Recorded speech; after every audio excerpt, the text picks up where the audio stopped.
여러분 안녕하세요. 오늘은 어제 수업에 이어 함수 부분을 설명드리도록 하겠습니다. 자, 먼저 첫 번째로 설명드릴 내용은요. 변수의 유효범위인데요.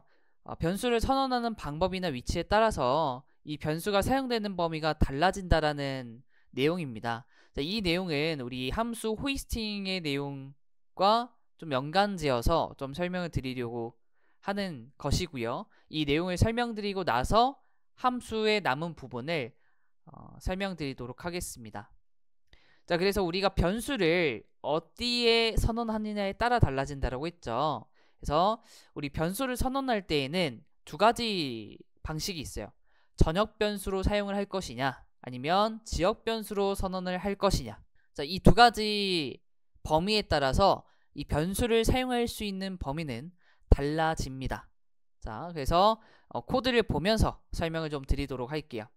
자, 지금 보시는 코드에는 일단 제가 제일 처음에 변수 선언할 때 알려드렸던 베리어블 키워드인데요. 자, 이 변수가 지금 가장 위쪽에 선언이 되어 있고요. 초기화도 같이 되어 있죠. 그리고 펑션 스코프, 이 함수 안에도 num2라고 하는 변수가 선언이 되어 있습니다. 자, 이랬을 때 각각의 이제 그 콘솔 로그가 배치가 되어 있어요. 그래서 함수 안에 넘버 호출하는 부분이 있고요. 그 다음 넘버2를 또 로그에 사용하는 부분이 있죠. 그리고 함수 바깥쪽에는 num2라고 하는 변수를 사용을 하고 있습니다.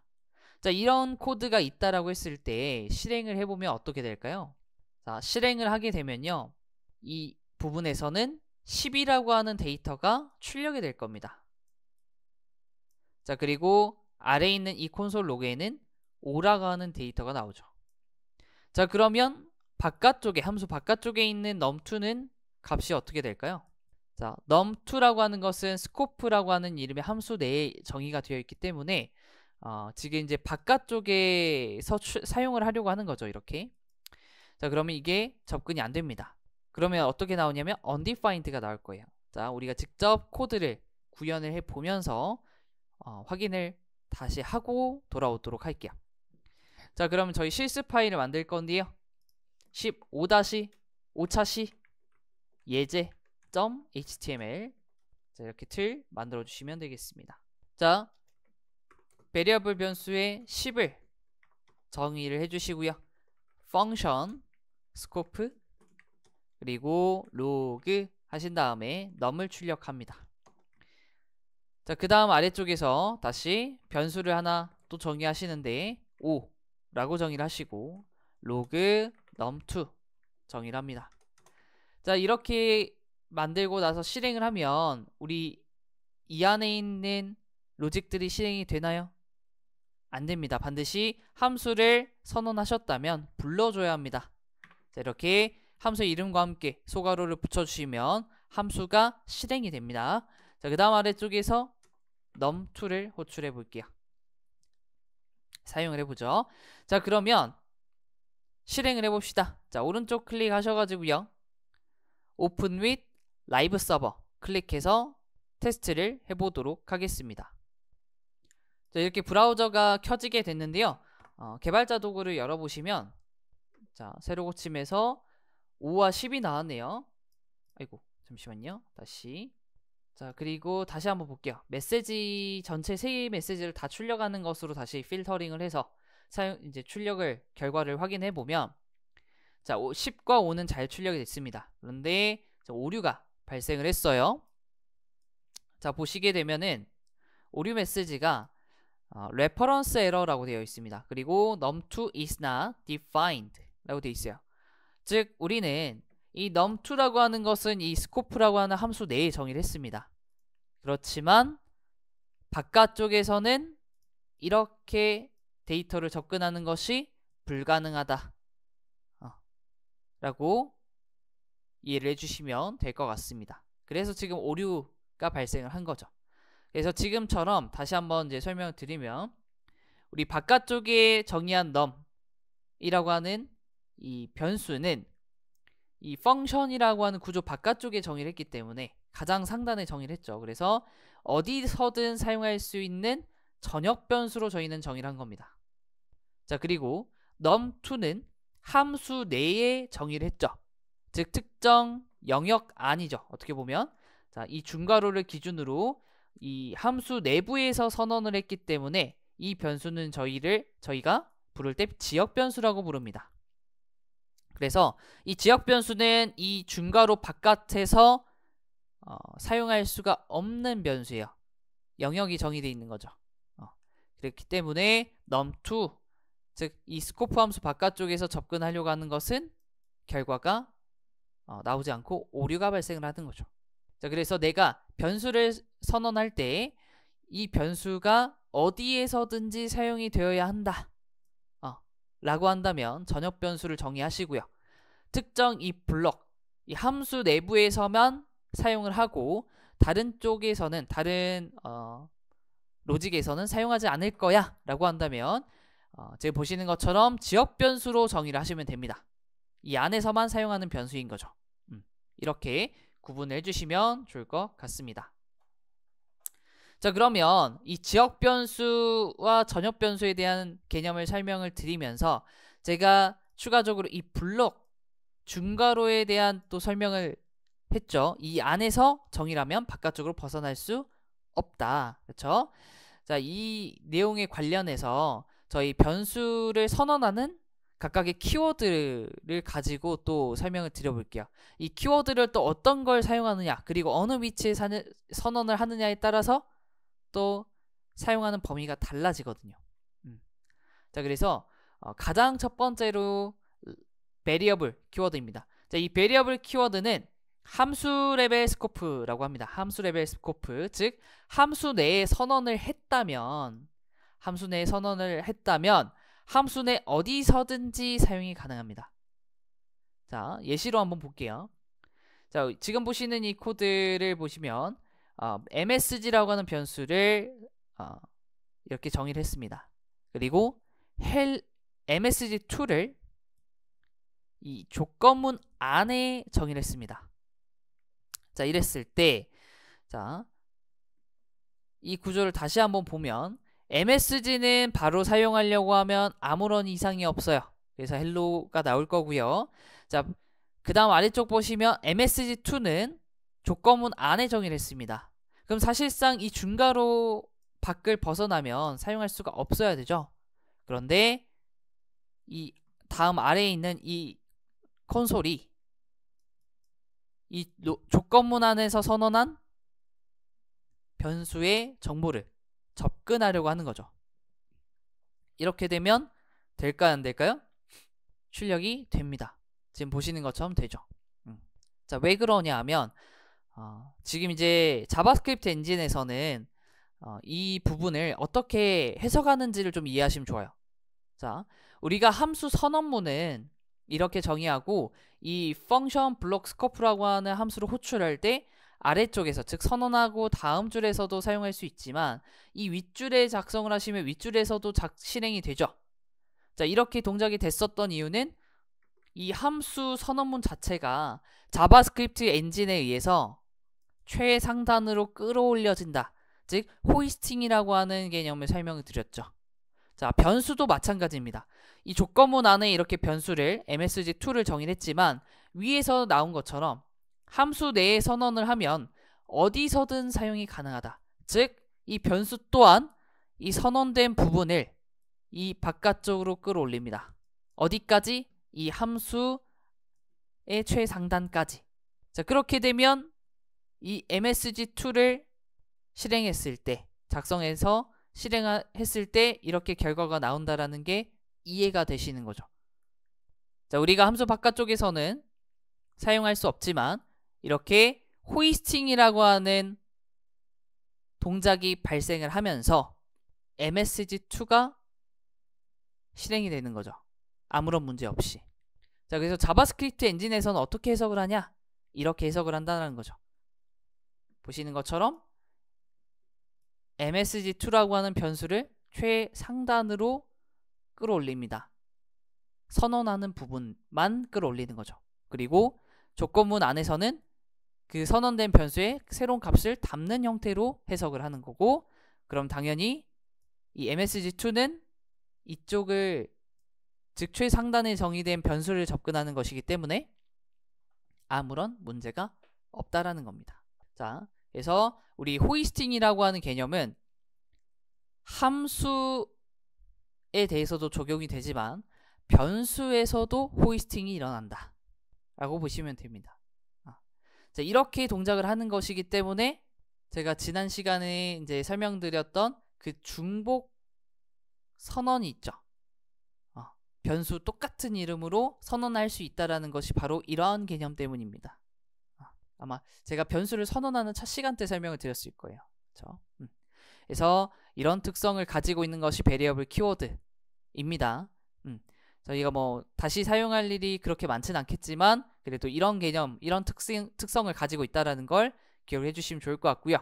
자, 그 다음에 이제 이어서 설명을 드리면 let과 const는 블록 레벨 스코프라고 해서 블록, 즉 중괄호 안에 선언이 돼 있으면 이 범위를 벗어날 수가 없다라는 개념입니다. 자, 그래서 똑같이 코드를 작성을 했고 이번에 선언하는 키워드를 베리어블에서 let으로만 바꿨어요. 자, 그러면 이렇게 선언했을 때 앞에 예시에서는 끌어올려졌잖아요. 호이스팅 동작에 의해서. 근데 이 let과 const는 호이스팅이 일어나지 않습니다.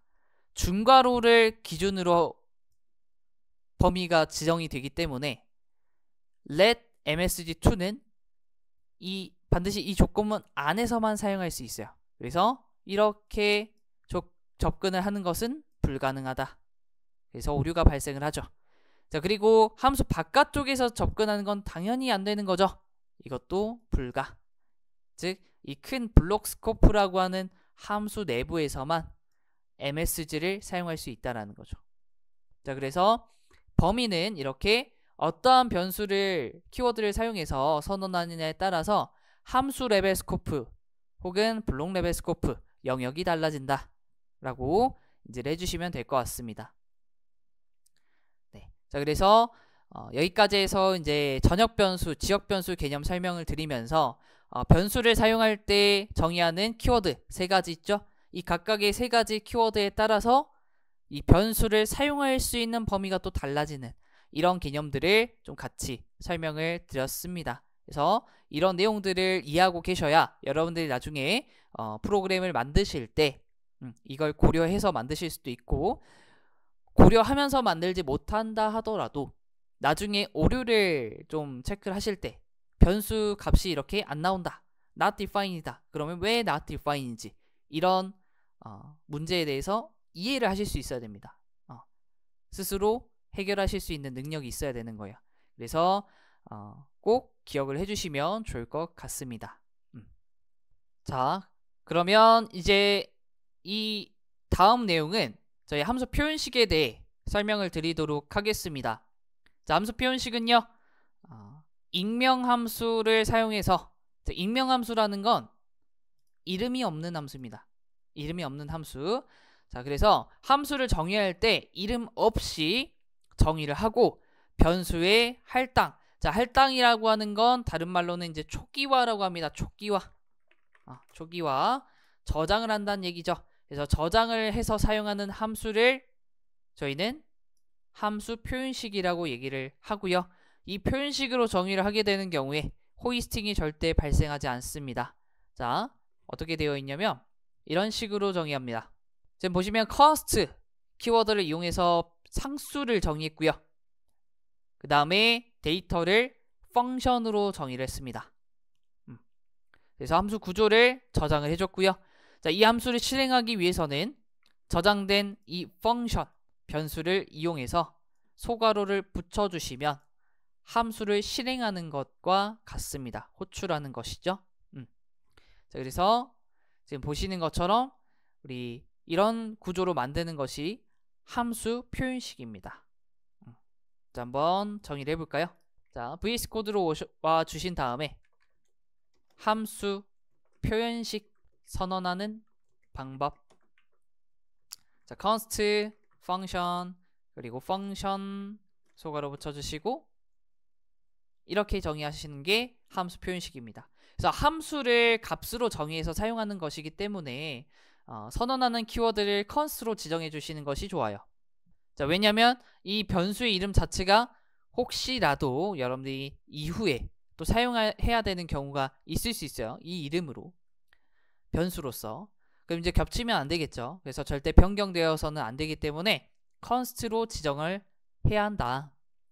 자, 그 다음에 간단하게 로그를 넣어 볼까요? 그래서 함수 표현식 실행 해주시고, 자, 아래쪽에서 저희는 함수 호출을 변수 이름으로 진행합니다. 그래서 괄호만 붙여주시면 돼요. 자, 확인을 해볼게요. 자, 먼저 이 문제를 해결하고 가죠. 자, 위에 있는 num2 부분을 주석 처리해 주시고 다시 한번 확인해 보면 함수 표현식 실행이라고는 결과가 나왔습니다. 그렇죠? 자, 이게 어떻게 되는 거냐면 우리 이제 컴퓨터의 이제 공간에 어딘가에 이 펑션이 정의가 되어 있습니다. 펑션이 어딘가에 정의가 되어 있어요. 그리고 우리가 만든 변수 이름이 뭐예요? 펑션을 줄여서 정의했죠. 그래서 이 펑션이라고 하는 구조가 직접적인 어떤 데이터처럼 들어가 있다라기보다 어딘가에 정의가 되어 있고 이 펑션을 가리키는 구조로 되어 있는 겁니다. 즉, 이 펑션은 우리 자료용으로 보면 그냥 일반 기본 데이터 타입이 아니라 참조형 데이터 타입에 속해 있어요. 즉, 참조형이라는 건 뭘 참고하는 거예요? 어드레스. 뭐예요? 주소죠. 이 데이터가 위치하고 있는 주소. 그 주소를 참조해서 사용을 하는 것이 바로 함수 표현식입니다. 그래서 우리가 이 펑션이라고 하는 이 부분이 사실은 이제 함수의 이름보다는 변수 이름인데 이 변수에 담겨져 있는 함수를 실행하기 위해서 변수 이름을 사용하는 것이고, 그리고 실제 실행은 이 바로 소괄호를 붙여주는 것이죠. 자, 그래서 이렇게 진행하시면 실행이 되는 거다. 근데 이제 제가 이렇게 해볼까요? 이 위쪽에 실행을 해보겠습니다. 호출을 해보죠. 그러면 저희 브라우저 가보시면요. 자, 오류가 났네요. 자, cannot access function before initialization. 자, 일단 레퍼런스 에러입니다. 참조 에러라는 거죠. 그리고 이후에 달린 메시지는 초기화하기 전에 이 펑션을 뭐 할 수 없어요? 접근할 수 없다. 반드시 초기화를 하고 나서 사용할 수 있다는 얘기입니다. 자, 함수 선언문과 좀 다르죠. 왜 그러냐면 제가 이제 설명을 드린 것처럼 이 방식은 함수 호이스팅이 발생하지 않는 구조입니다. 그렇기 때문에 위에서 이렇게 실행하려고 하면 오류가 발생하는 거죠. 네, 그래서 이렇게 정리해 주시면 돼요. 초기화 전 접근이 불가하다. 그래서 항상 이 표현식으로 함수를 정의하시면 사용할 때에는 아래 위치에 호출을 해주셔야 됩니다. 물론 또 때에 따라서는 달라질 수는 있는데 그 부분은 뒤에서 한번 나중에 설명을 드려보도록 하겠습니다. 자, 그 다음에 이제 또 다른 방식이 있어요. 함수를 선언하는 방식이 또 있는데 어떠한 방식이냐면 바로 화살표 함수입니다. 자, 근데 그걸 설명드리기 전에 다시 한번 좀 짚고 넘어가면, 자, 반드시 초기화에 사용을 해야 된다라는 거 이렇게 이제 이해를 해주시면 될 것 같습니다. 그래서 화살표 함수 같은 경우에는 arrow 펑션이라고 해서 ECMA6 또는 ES6, ECMAScript 6라고 하는 건데 표준안입니다. 표준안. 그래서 그 표준안의 6버전인데 그 6버전에서 도입된 표현식이 화살표 함수가 있습니다. 그래서 함수 표현식을 좀 간소화하는 방법이에요. 그래서 한번 소개를 해드리도록 하겠습니다. 자, 이런 식으로 정의합니다. 함수 표현식처럼 정의를 하되 펑션이라고 하는 키워드를 생략하고 소괄호 몸체만 남겨둡니다. 대신에 이제 이렇게 쓰는 거죠. 화살표를 이렇게 표현하거든요. 그래서 가리키게끔 이 중괄호 몸체를 가리키게끔 하는 형식이 화살표 함수입니다. 자, 이것도 한번 직접 정의를 해볼게요. 자, 아래쪽에 화살표 함수. 자, const function2. 다음 펑션을 생략하시고 소가로 정의하신 다음에 이렇게 화살표 정의를 해주시면 됩니다. 그리고 로그 해서 화살표 함수 실행, 그리고 아래쪽에서 function2 호출해서 실행을 해볼게요. 자, 브라우저 가시면요, 화살표 함수 실행이 잘 되었습니다. 간단하죠? 자, 그래서 이 화살표 함수나 함수 표현식은 똑같이 이 소가로 안에 매개 변수를 정의해서 사용하실 수 있고, 똑같이 return이라는 이 키워드도 사용하실 수 있어요. 자, 그래서 기존의 함수의 어떤 이 사용 방식과 크게 다르지 않습니다. 단지 구조적인 게 좀 달라졌을 뿐이에요. 그래서 이 함수 표현식과 이 화살표 함수를 알려드리는 이유 중에 또 다른 이유는, 물론 이제 간소화하기 위해서 사용하기도 하지만, 새로운 문법이기도 해서 사용을 하는 것이긴 하지만, 나중에 이 자바스크립트 언어를 기반으로 사용되는 라이브러리인 리액트라고 하는 게 있습니다. 그래서 리액트는 함수 표현식 또는 화살표 함수 형태로 만들어져 있어요. 그리고 실제로 많은 개발자들이 함수 표현식과 화살표 함수 형식으로 많이 개발을 하고 있습니다. 그래서 이 구조를 알아두시고 실제로 여러분들 함수를 사용하실 때에도 함수 선언문보다 표현식 또는 화살표 구조로 사용하시는 것이 이후에 이제 여러분들 학습하실 때 아니면 구글링 서치 하실 때 새로운 라이브러리나 혹은 프레임워크를 배우실 때 좀 더 수월하게 이해를 하실 수 있거든요. 그래서 이 구조를 꼭 기억을 해 주시고 나중에 프로그램을 만드실 때 활용을 하시면 좋을 것 같습니다. 자, 그래서 이 중에서도 이제 화살표 함수에 대한 특징을 조금 더 좀 설명을 드리면 좋을 것 같아요. 그래서 어떤 특성이 있냐면, 자, 이렇게 똑같이 매개 변수 정의할 수 있다라고 했어요. 그렇죠? 근데 만약에 이 소괄호 안에 있는 매개 변수가 한 개일 경우 소괄호를 생략하실 수 있고, 실행해야 되는 문장도 하나인 경우에는 이 중괄호 또한 생략이 가능합니다. 자, 이런 예제를 우리 같이 한번 해보도록 할게요. 자, 보시는 건 간단한 이제 소개하는 기능을, 함수를 만드는 예제입니다. 그래서 이 예제를 가지고 실습 진행해 볼게요. 자, 화살표 함수 예제. 자, 먼저 우리 const greet 정의해 볼게요. 자, 화살표 함수 형태로 정의할 건데 소괄호, 화살표, 중괄호, 로그 해주시고요.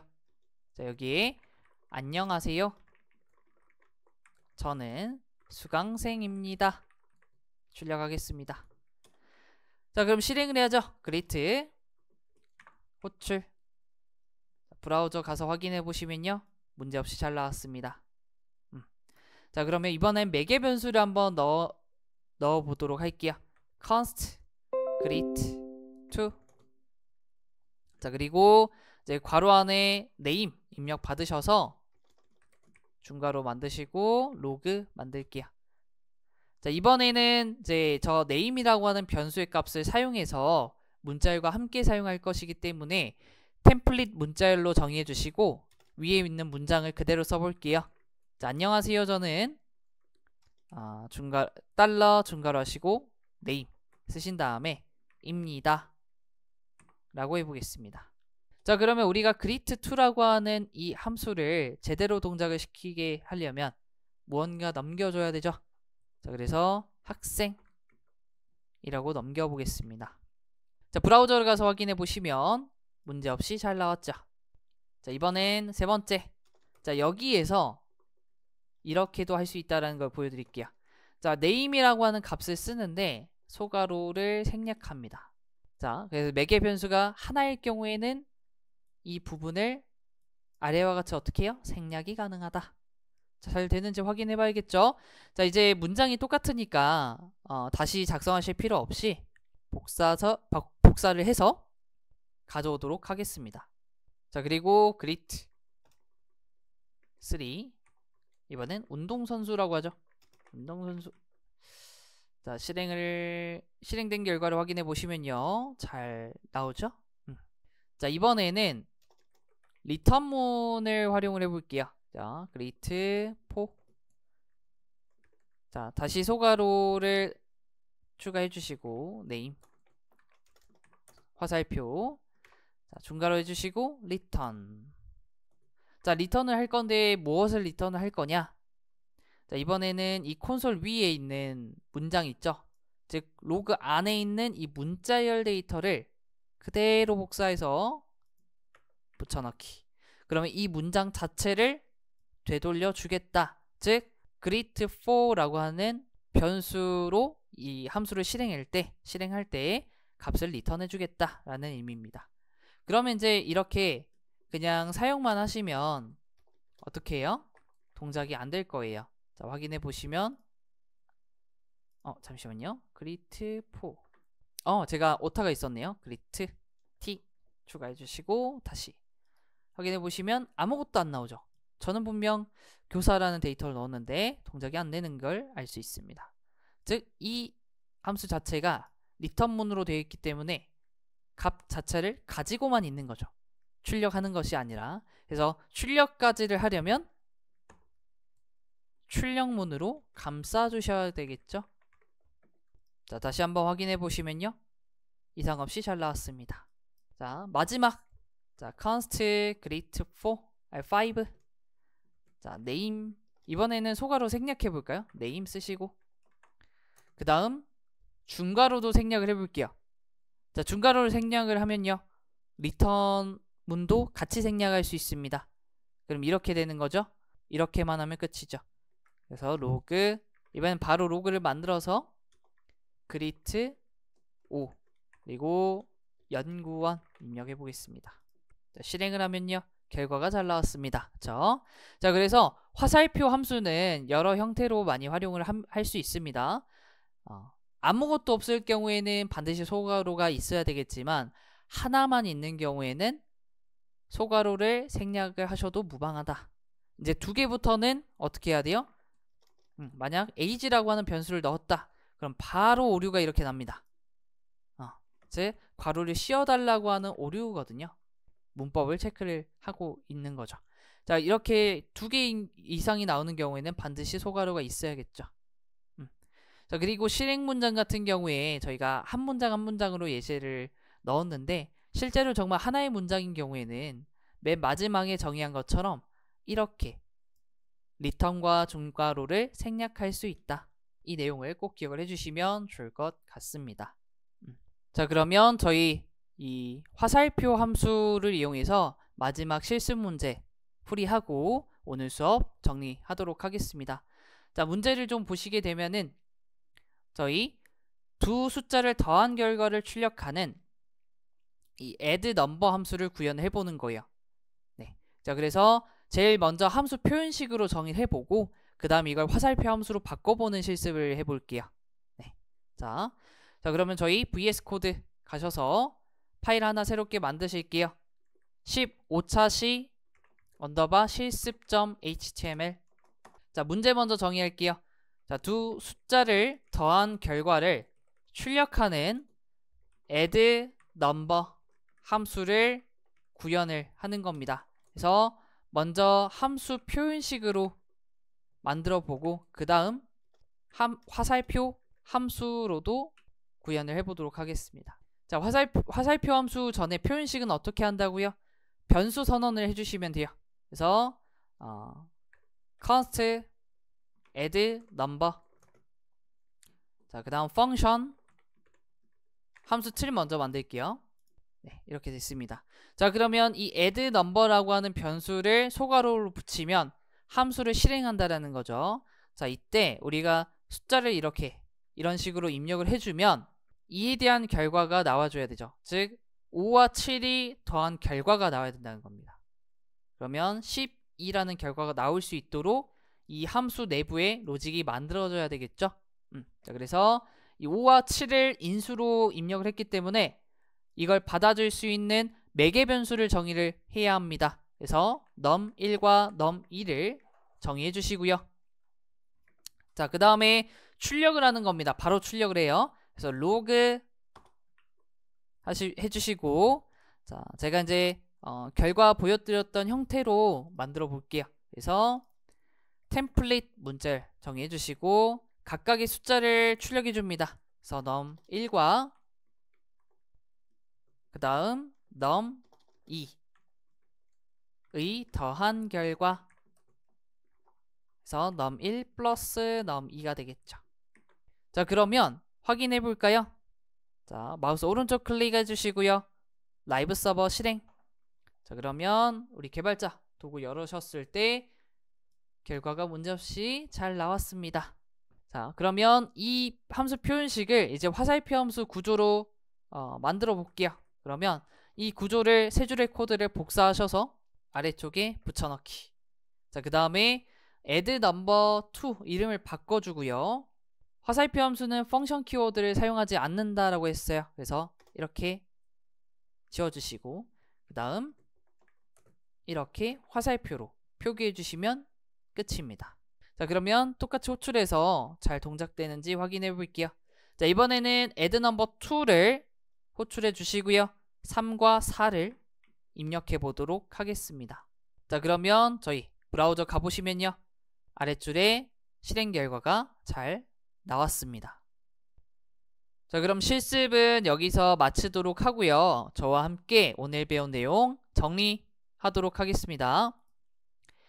자, 우선은 첫 번째 유효 범위입니다. 그래서 전역 변수, 지역 변수라는 개념에 대해서 꼭 기억을 해주시고 어떤 범위까지 사용할 수 있는지까지, 그래서 이런 내용을 이해하시면서 향후에는 이제 프로그램 개발하실 때 변수를 적절한 위치에 선언을 해서 사용을 해 나가시면 되는 거고요. 그리고 변수를 사용하는 키워드에 따라서 함수 레벨 스코프, 블록 레벨 스코프가 달라집니다. 그래서 이 베리어블 키워드는 함수가 기준이 되는 거고요. const와 let은 블록, 중괄호가 기준입니다. 그래서 이 기준이 결국에는 내가 사용할 수 있는 변수의 범위다 라고 인지를 해주시면 좋을 것 같습니다. 두 번째는 이제 함수 표현식입니다. 자, 함수를 선언하는 형태를 제일 처음에 지난 시간에 알려드렸고, 그 다음 이번 시간에 이제 함수 표현식이라고 해서 값으로 정의를 하는 거예요. 그래서 함수를 변수에 저장을 하고 이 변수를 통해서 함수를 호출하는 방식입니다. 그래서 이렇게 정의를 하시게 되면요, 함수의 호이스팅이 발생하지 않고요. 그리고 반드시 초기화된 이후에 사용할 수 있다. 즉 여기에서 정의를 했으면 위에서 호출할 수 없고요, 아래쪽에서 호출해서 사용할 수 있다 라고 이해를 해주시면 될 것 같습니다. 그래서 이제 변수에 넣는 구조이기 때문에 선언할 때는 당연히 이제 const나 또는 let으로 정의하시면 될 것 같습니다. 자, 이걸 조금 더 간소화시킨 방법이 우리 세 번째 화살표 함수죠. 그래서 화살표 함수 구조는 이런 형태로 만들되 파라미터가 하나인 경우에는 중괄호를 생략할 수 있고요. 그리고 실행 문장 자체도 한 문장일 경우에는 중괄호를 생략할 수 있다. 그래서 여기까지 꼭 기억을 해주시면 좋습니다. 그래서 표현식과 화살표 함수는 꼭 기억해야 되는 구조예요. 앞으로 이제 많이 사용이 될 거니까 꼭 오늘 배운 내용 복습해 주시면 좋을 것 같습니다. 자, 그러면 오늘 수업 마치도록 하겠습니다.